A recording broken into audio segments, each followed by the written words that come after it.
जय हिंद मेरे प्यारे साथियों, स्वागत करता हूं आपके अपने एजुकेशनल लाइब्रेरियन यूट्यूब चैनल में। तो दोस्तों, प्रश्न है, समाज में परिवर्तन के साथ साथ पुस्तकालय में भी परिवर्तन होता है, इस कथन की पुष्टि करें।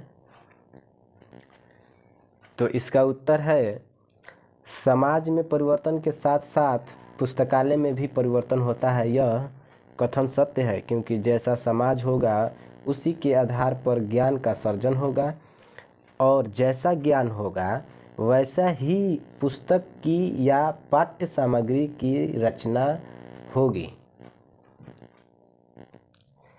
हमारा प्राचीन समाज जैसा था उसी प्रकार की पुस्तकें भी थी। प्राचीन पुस्तकालयों में सबसे ज़्यादा धर्म की पुस्तकें थी। उस समय गुरुकुल हुआ करती थी, जहाँ धर्म की बातें या नीति की बातें सिखाई जाती थी। इसीलिए उस समय उसी प्रकार की पुस्तकों की रचना होती थी। उससे भी पहले जब मनुष्य को यह आभास हुआ कि वह पृथ्वी पर सबसे ज्ञानी प्रणाली है, तो उसने तरह तरह के प्रयोग करना शुरू किया। ताड़पत्र, भोजपत्र, ताम्रपौ इत्यादि पर लिखने की शुरुआत किया, जिससे आने वाले समय में वही ज्ञान अमूल्य ज्ञान बन गया। आज उस पर शोध हो रहे हैं। जैसा समाज होता है उसी प्रकार का ज्ञान लोगों में बढ़ता है। जो पाठ्य सामग्री के रूप में वही संचित ज्ञान पुस्तक के रूप में पुस्तकालय में आता है, और धरोहर के रूप में पुस्तकालय में आता है, और धरोहर के रूप में संचित होता है। कई विद्वानों ने पुस्तकालय तथा समाज को पूरक कहा है। यह सत्य भी है, क्योंकि पुस्तकालय में संचित होता है। जब कागज की उत्पत्ति हुई उस समय लेखन कला में तीव्र गति से परिवर्तन हुआ। जहाँ पहले प्राकृतिक सामानों ताड़पात्र, भोजपात्र, चर्मपत्र, ताम्रपात्र इत्यादि पर लेखन किया जाता था, जो काफ़ी मुश्किल तथा जोखिम भरा कार्य था, लेकिन दूसरा कोई रास्ता नहीं था। इसीलिए उसी पर अपनी ज्ञान को पुनः कागज पर लिखा जाने लगा। जो यह प्रथा सदियों तक चला। अब कागज की बनी पुस्तक ग्रंथ को रखना आसान हो गया। मनुष्य एक ऐसा प्रणाली है जिसे पृथ्वी पर कभी संतोष नहीं हुआ। मनुष्य हमेशा कुछ नया करने का सोचता रहता है।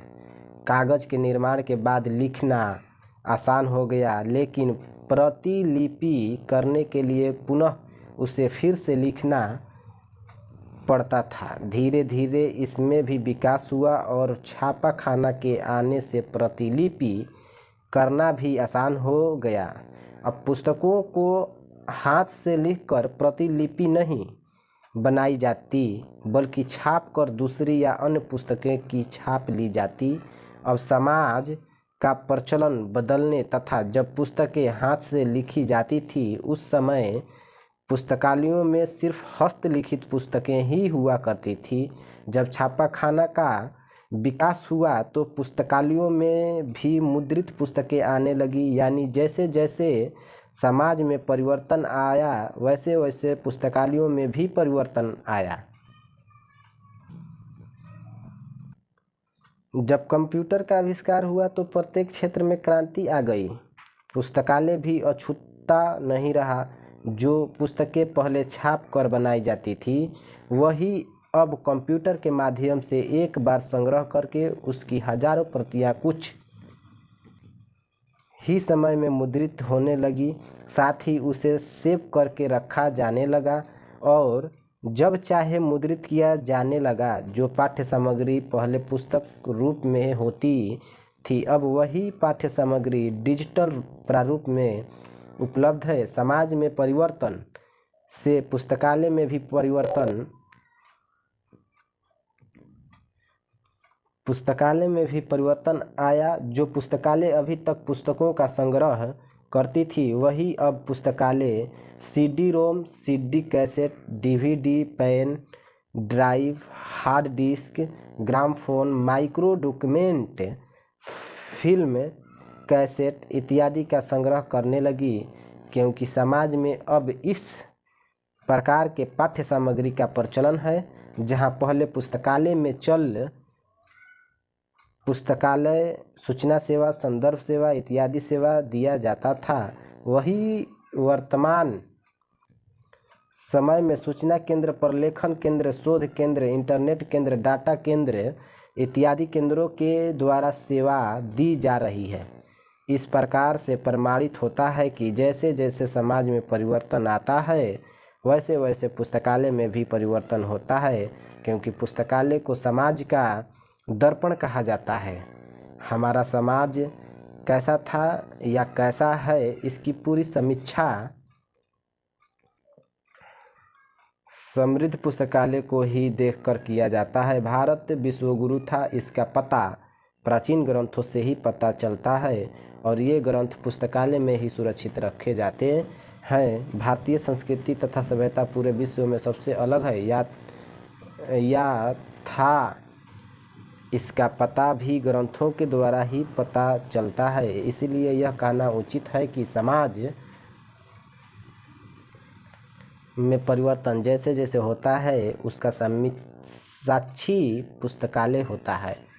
तो दोस्तों, सब्जेक्टिव टाइप का क्वेश्चन है, तो हम जो आपको बीपीएससी द्वारा 100 क्वेश्चन का जो सेट आएगा, उस सभी सेट सब्जेक्टिव क्वेश्चन का ही ऑब्जेक्टिव क्वेश्चन में बनकर आएगा। तो आप लोग सब्जेक्टिव क्वेश्चन बढ़िया से पढ़ें, मन लगा कर पढ़ें। और जैसे हम आप लोग को बता दे रहे हैं कि ऑब्जेक्टिव क्वेश्चन कैसे बनेगा, जैसे यहाँ पे लिखा है भारत विश्व गुरु था, इसका पता किस ग्रंथों से ही पता चलता है, किस ग्रंथ से पता चलता है। भारत विश्व गुरु था, इसका पता किस ग्रंथ से पता चलता है, तो प्राचीन ग्रंथ से। दोस्तों यहाँ पे है प्राचीन ग्रंथ से। तो इसी तरह ऑब्जेक्टिव बनकर आएगा, उसमें ऑप्शन रहेगा प्राचीन ग्रंथ और वगैरह वगैरह रहेगा ऑप्शन में। तो आप लोग मन लगा कर पढ़िए। लाइब्रेरियन का बहाली जल्द ही आ जाएगा दोस्तों, तो आप लोग देर न करें, आप लोग मन लगा कर पढ़ें। और बहुत जल्द अभी 6500 का बहाली देखने को मिल रहा है, मगर वैकेंसी उसमें बढ़ेगा, सीट बढ़ने का चांस है। और आप लोग खूब मेहनत करें, 6500 से बढ़कर कुछ ज़्यादा होने वाला है सीट। तो आप लोग बढ़िया से तैयारी करें और लगन के साथ पढ़ें। थैंक यू दोस्तों।